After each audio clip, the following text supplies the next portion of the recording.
Thank you, Jonathan, and thank you to our viewers today for joining us to discuss our webinar today, Ways to Help Maximize Your Education Savings Strategies. As Jonathan mentioned, my name is Corey Latham, and I'm one of the managing directors within our 529 plans here at Fidelity, and I will be serving as your moderator today. In my role, I work directly with our states, and we work hand in hand in helping provide best-in-class service and products to all of our 529 customers. So today, our panel of professionals are going to discuss the following. We'll provide an overview of 529 savings plans, as well as discuss other products and how they compare and contrast. We're going to spend some time talking about key highlights from a recent survey that we conducted at Fidelity of parents and understand what's on the mind of those parents and those savers. And then finally, we're going to share some saving strategies that can help best position yourself to meet any of the financial goals that you have, especially education savings. Joining me for the webinar today are Tony Durkin. He's the Vice President of Relationship Management for 529 at Fidelity. And Marla Skeffington, she's a financial consultant at one of our investor centers. So I would start out by having both of you take a moment to introduce yourself. Tony, would you start? Yeah, I'd love to. Thanks again, Corey, for having me, and good to run through this again. Looking forward to a great discussion. As you mentioned, I head up the 529 relationship management team, working closely with our states to ensure that we're promoting and growing their programs. So looking forward to the discussion. Great. Thanks, Tony. Marla. Hi, Corey. Thank you for having me. It's great to be here. I am a financial consultant in one of our local investor centers, and I meet with clients here every day, and we talk about their financial goals. Great. Thank you both. So I'll start out by saying I think we have the right group here for what we want to talk about. To begin, we're going to level set and go a high level overview of what is a 529 plan and what they are. So what they are an account established with a goal of saving for education expenses for the beneficiary of the account. Any earnings in the account, they grow tax deferred. And as long as they're utilized for a qualified education expense, distributions in that account will be federally income tax free. Another thing to know about 529 plans is that they are offered at the state level. And here at Fidelity, we are the program manager for 5 different state plans. We have AZ 529, Arizona's education savings plan, offered by the state of Arizona. We have DE 529, which is Delaware's education savings plan. We have CHET, which is Connecticut Higher Education Trust, their 529 plan offered by the state of Connecticut. We have the Youth Fund College Investing Plan offered by the Massachusetts Educational Financing Authority, or MEFA. And finally, we have the Unique College Investing Plan offered by the state of New Hampshire. So those are the 5 plans that we offer here at Fidelity. What I want to talk about now and really want to discuss is how you can use the accounts. So we mentioned that those distributions that are qualified do take advantage of that federally tax-free withdrawals. But in order to be considered qualified, it has to meet a certain criteria or fall within a certain bucket. So what are some of those higher education uses? So the first that we have as a qualified expense is tuition, room and board, and then books, computers, and supplies. So those fall under the bucket of what would be a qualified expense. What is an example of what would not be a qualified expense? So we have commuting and transportation, daycare expenses, and clubs and other activities that the student may be participating in. So those would count as not qualified, and we'll talk a little bit more about what that would mean if you were to take a distribution for that.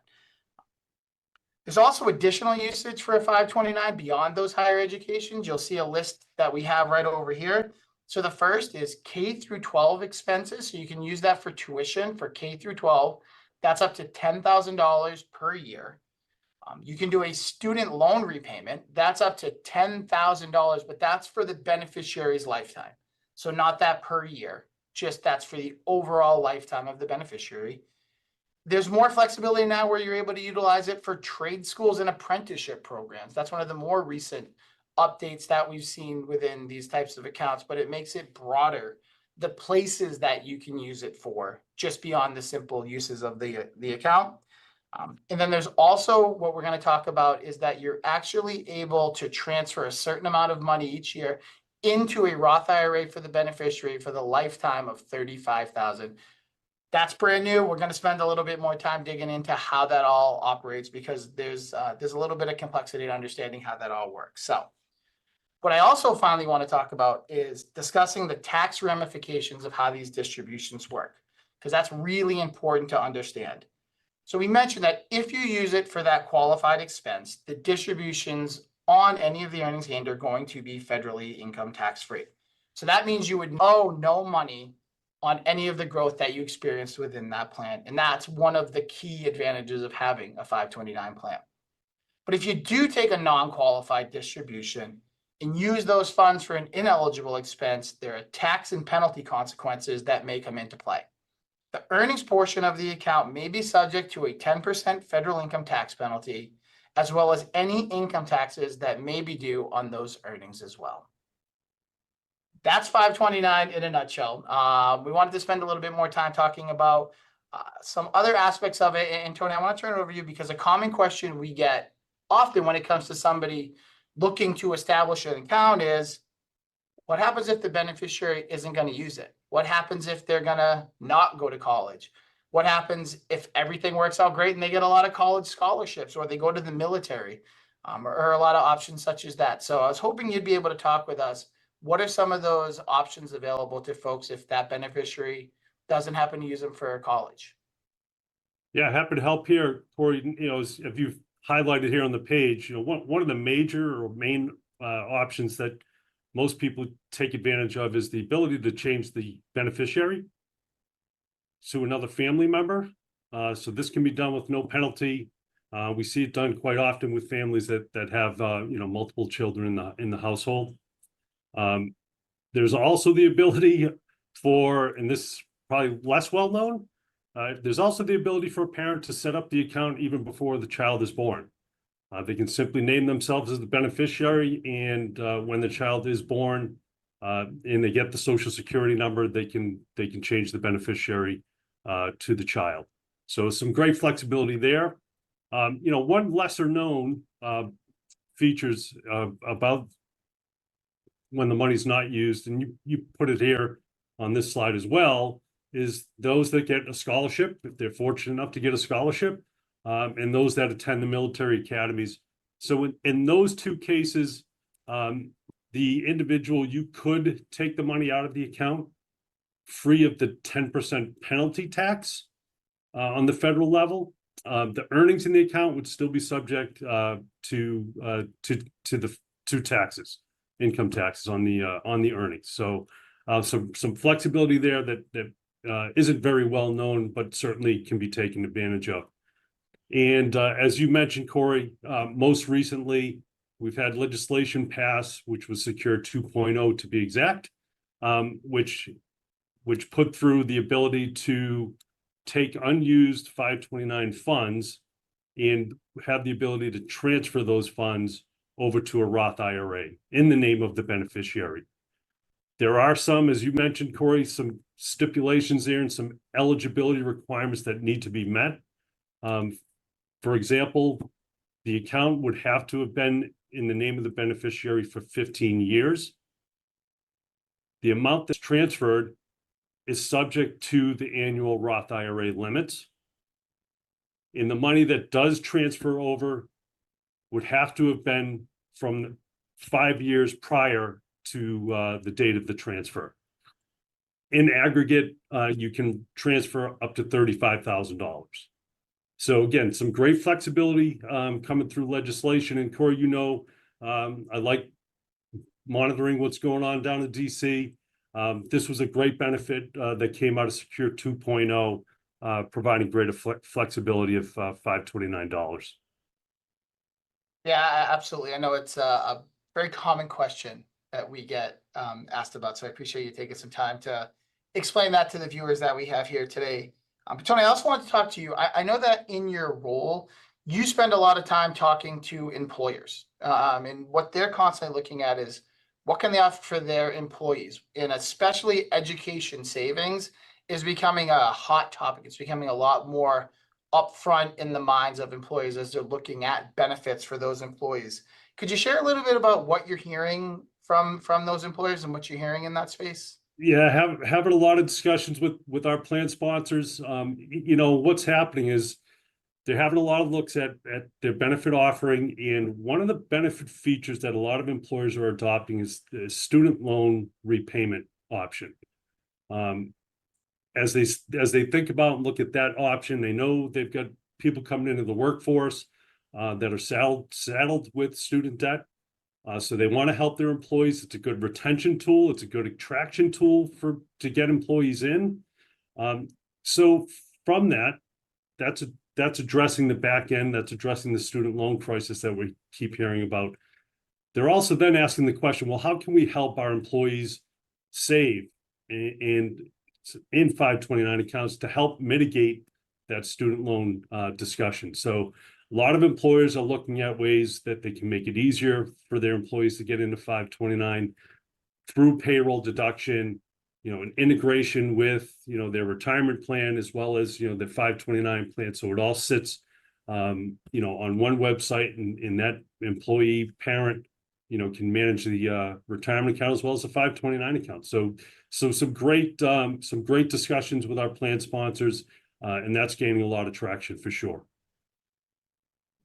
Yeah, thanks. So, and that it's great to hear the importance and really the prevalence that saving for education is starting to take, not just in the mind of parents and savers, but also for employers as well.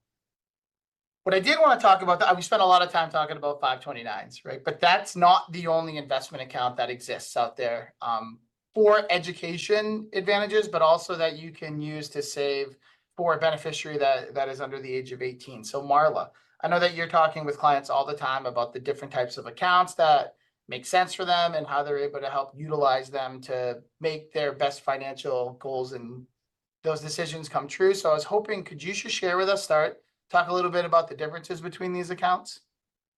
Yes, I'm happy to, Corey. So as you said, there are some other options. So a Coverdell account is similar to a 529 in that you fund it with after-tax contributions, and the earnings do grow tax deferred, and they are federally tax-free if you use them for a qualified distribution. However, the difference is there is a contribution limit of $2,000 per year. So these are not as commonly offered anymore. Then moving over, you have custodial accounts, so UTMAs, UGMA accounts. So these are unlike 529s in that they are not specifically for educational expenses. These are actually an account that is an irrevocable gift to a minor. A lot of my grandparents will use these because they want to provide for something other than educational expenses. So they may, you know, provide for some fun money for their grandchildren. This account, the thing to be aware of with these is that the account does transfer to the minor when the minor reaches the age of majority in your state. It's typically between the ages of 18 and 25. And in addition to that, these accounts they're taxable. So there would be taxes due for any growth within the account at the time of withdrawal. In terms of the prepaid tuition accounts, I'm going to let Tony take that one. Yeah, thanks, Marla. So prepaid, as you know, we have highlighted on the screen here. You have to be a resident in a state that offers the prepaid tuition account. And as a resident of that state, you can lock in tomorrow's dollars, using today's dollars for a future expense. Again, the restriction there is that you are limited to the in-state school in which you live. So again, a nice feature, great benefit. It's just the narrow focus of you're limited to the state in which you reside. Back to you, Marla. Yeah, so that's pretty much, those are the three main ways. I would say in terms of the custodial accounts, a lot of times parents or grandparents will come into my office, and some of them already have some of these plans already set up. But I would say, you know, there's pros and cons to each of these, and there's no one size fits all approach. Right. Yeah. That's a great point. Yeah, I would agree. I think that there's a lot of different ways that you can help save for those that you care about, and these are just a few of the options that we have. What I do want to do now is talk about that recent survey that we had mentioned. So Fidelity, we just recently completed a survey, our College Savings Indicator survey, where we surveyed parents to get their thoughts and where they are when it comes to education savings. And we had a lot of takeaways, but I'm going to cover the first three and then we'll go in depth into each of these a little bit more. So the biggest takeaway, the first takeaway that we have is that saving for college is now the top goal for parents, and that's overtaking retirement savings. I'm gonna let that sink in for a minute and understanding the important role that education savings is playing in the minds of parents and savers. While college savings is a key focus area, though, there continue to be challenges that parents are facing in meeting that goal. Touch on that a little bit further. And then finally, expansions in recent legislation have made 529s more flexible in their use. And Tony, you mentioned a lot about what those benefits are, but I think that that is being seen by a lot of those parents as a positive when it comes to helping to save for their education savings. So what I want to do now is dig into it a little bit further. We had some real good data points that came out of this, and we're able to understand a lot about what's on the minds of parents. Tony, lot here. I was hoping you could share with us some of the key takeaways we had from that survey. Yeah, for sure. So what we found was nearly 3 in 4 parents, so 74%, have started saving for college in 2024. This is compared to 58% when we started the studies back in 2007. And a majority, 77%, agree the value of college education is worth the cost. So parents say they're saving for college is their top priority. What we've also found, Corey, is nearly 2/3 of parents say they have a plan in place to reach their college savings goals. And this is great. Marla and her team do fantastic work in helping to set those plans. A vast majority, 84%, say they'll either continue their regular college savings or even increase. So this is great news. We're seeing great increased behaviors and people taking a real focus on saving for college. Yeah, I think this is really all great news. Seeing that the education that parents have in the costs of education and how it works out is a very positive thing to see. However, we also mentioned that parents were facing challenges when it comes to that as well. So I want to make sure that we're spending a little bit of time talking about what those are as well. So Tony, I'll turn it right back over to you. Can you share with us what are the challenges that we're hearing for parents when it comes to meeting this education savings goal? Yeah, so it's great to see that the parents are taking a greater focus on saving for college. The biggest challenge, one of the key challenges that parents are facing is what the overall cost is going to be. 30% aren't sure what college is going to cost by the time their child enrolls, and more than half are using their own best guess to figure out what that cost is going to be. And again, that speaks to the importance of planning, right? And Marla will get into that as well. Also, while parents hope to pay for 67% of their child's education, this is up from 65% in 2020. They're only on track to meet 30% of that goal, and this is actually down from 33% back in 2020. So again, the importance of planning, the importance of sitting down with folks like with Marla and her team make it that much more important to plan for these things.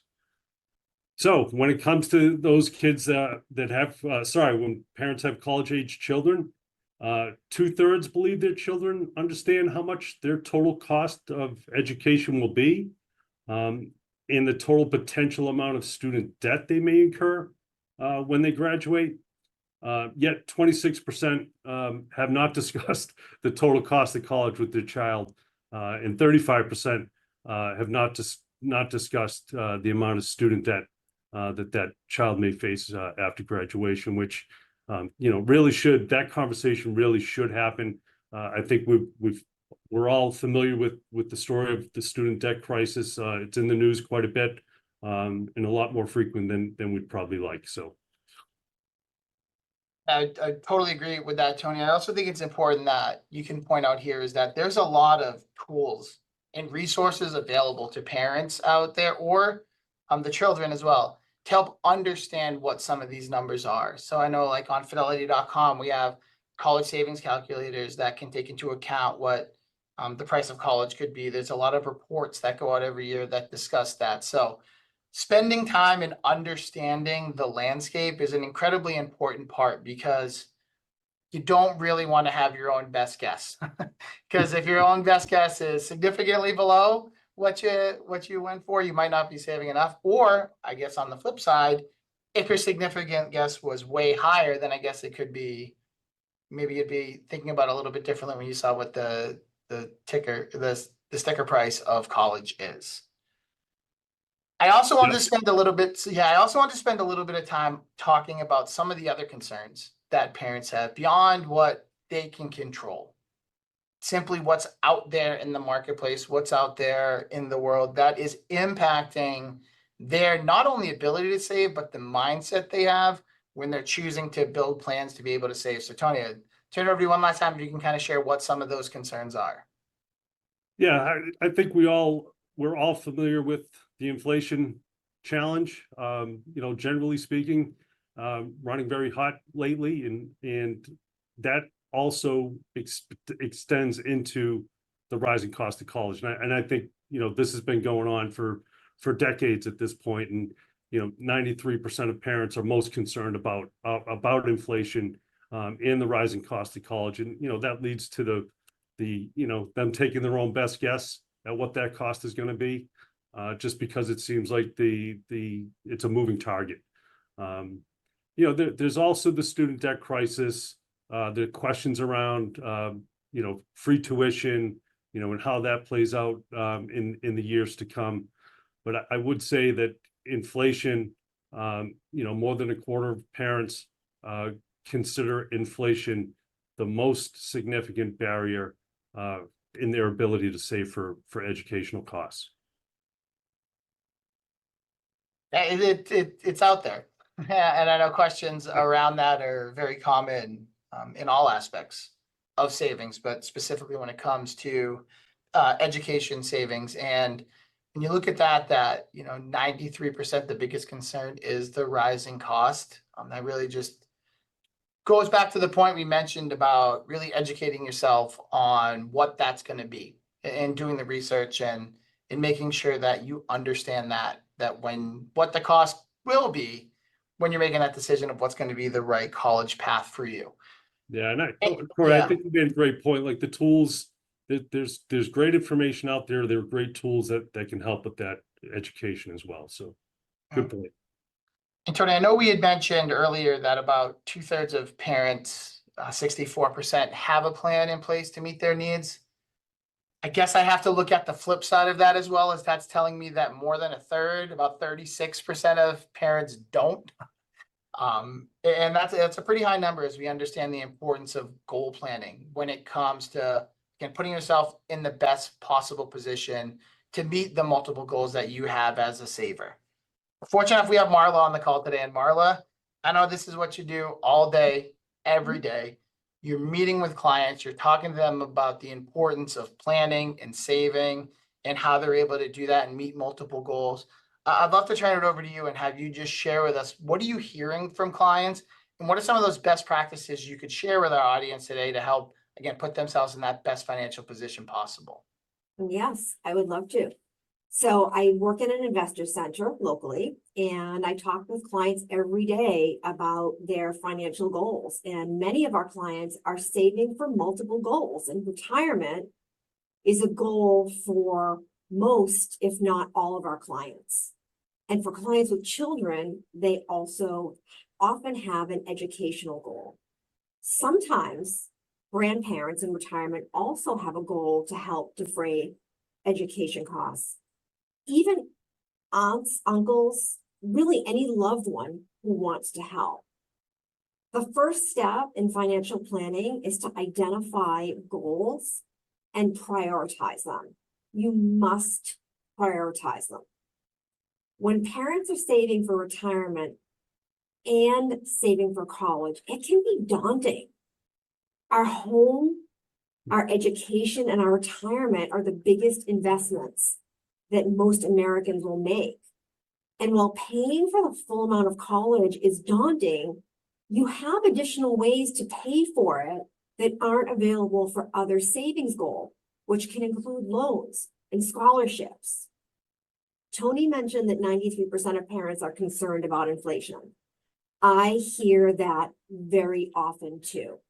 And this is why it is important to not only start early, but also to invest it to give it a chance to beat inflation. And when you invest in a tax-deferred structure, such as a 529, the earnings grow tax-deferred, and that is a very powerful engine. It's not a good idea to save only for college and then save only for retirement. It is a good idea to save for both simultaneously. Why?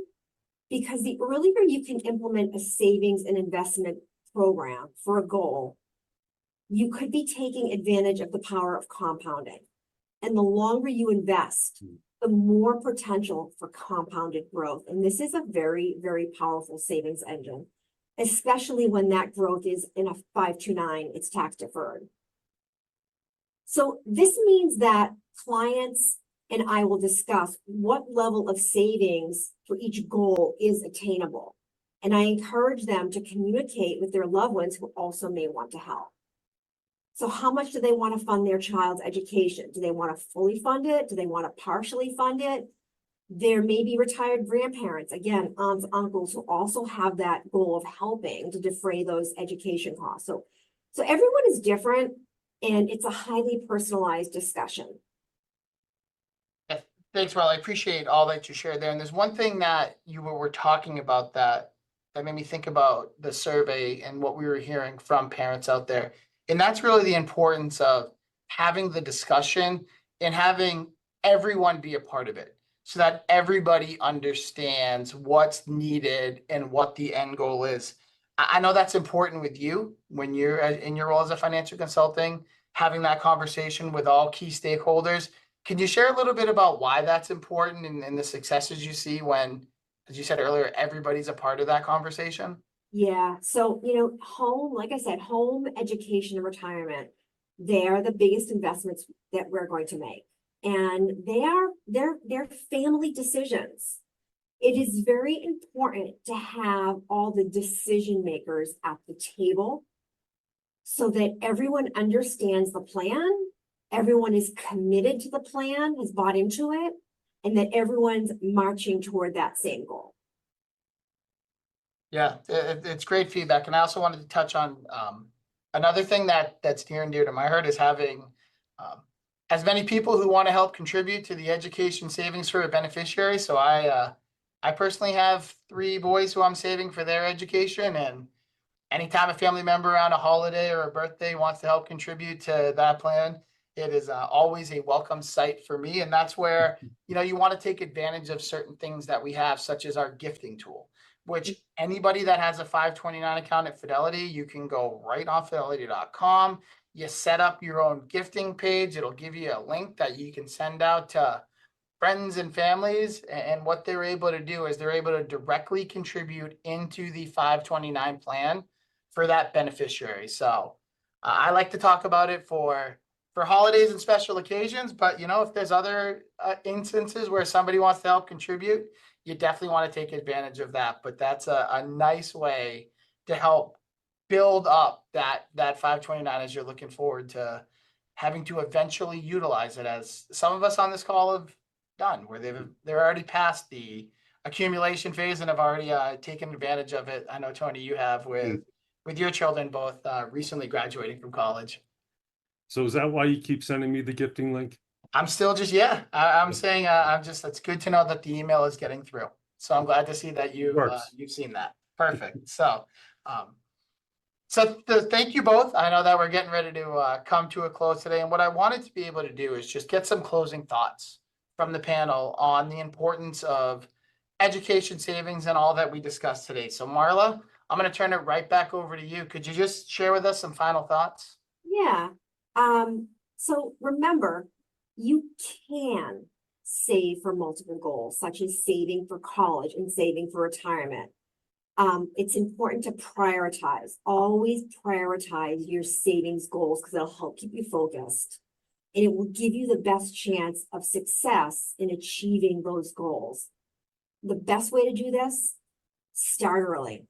So you can take advantage of the compounded growth, the prioritization and the coordination of those goals. And remember, it's not a one size fits all approach. Great. Thanks, Marla. Tony.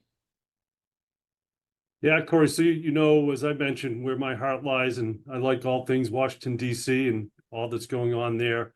The expansion, the legislative expansion of 529 and what it can be used for has been great for the industry, and it's broken down a lot of entries, barriers to entry to open up a 529 account. And I'm happy to report there's additional legislation in Washington, DC now that we hope passes sooner rather than later that would extend the benefits of 529 even further. So it's not just for college anymore. It really isn't. It has expanded so much, and the utilization is so much more flexible now than it ever has been. Yeah, thanks, Tony. I agree. You can see what's happened just over the last few years, all the different uses for 529, and hopefully they're going to keep coming along. So, for me, for my closing thoughts, I know we do talk about the earlier you can save, the better it is for you. That's going to put you in a better financial position. However, it's really never too late to start. So just because you haven't opened up an account now, don't let that be the reason that you don't. It's really not too late. Think about it this way. Anything that you save now is less that you're going to have to pay moving forward. So take advantage of it. Just because you didn't open it maybe when your child was just born, but anything that you're saving today is going to be less that you're going to have to pay tomorrow. So again, don't want that to be a barrier to entry as well. So Tony, Marla, I want to thank you for our conversation today. I want to thank the audience for joining us as well. As a reminder, if you're looking for more information on the Fidelity Managed Plans, you can click on that link right there, fidelity.com/529. There's also a QR code right available to you on the screen. In addition, we have 529 college planning specialists who are available to talk to you from Monday through Friday. You can always feel free to contact them and have a conversation with it as well. So with that, I want to again thank everybody for joining us today, and we look forward to speaking with you again.